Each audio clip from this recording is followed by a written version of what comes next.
tem como encarar. Ela veio de surpresa, foi uma rajada que atingiu meu coração. Tem 66 calibre, não é a R15, mas é de pura pressão.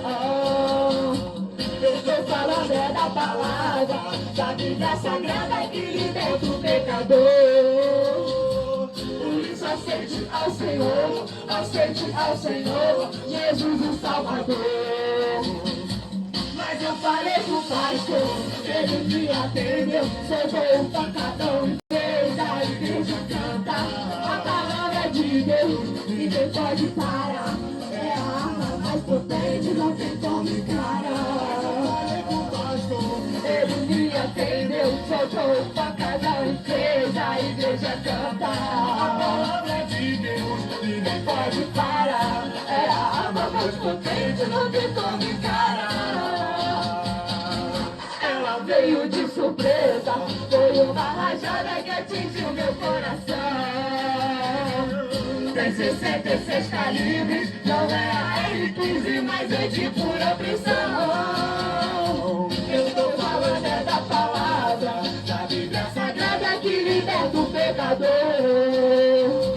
Por isso aceite o Senhor, aceite o Senhor, Jesus o Salvador.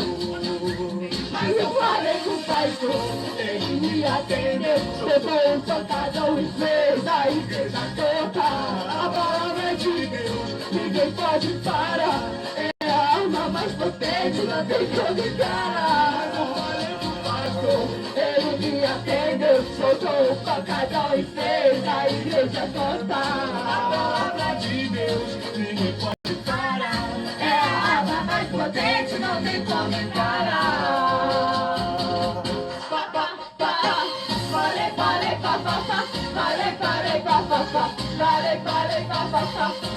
Falei com o pastor,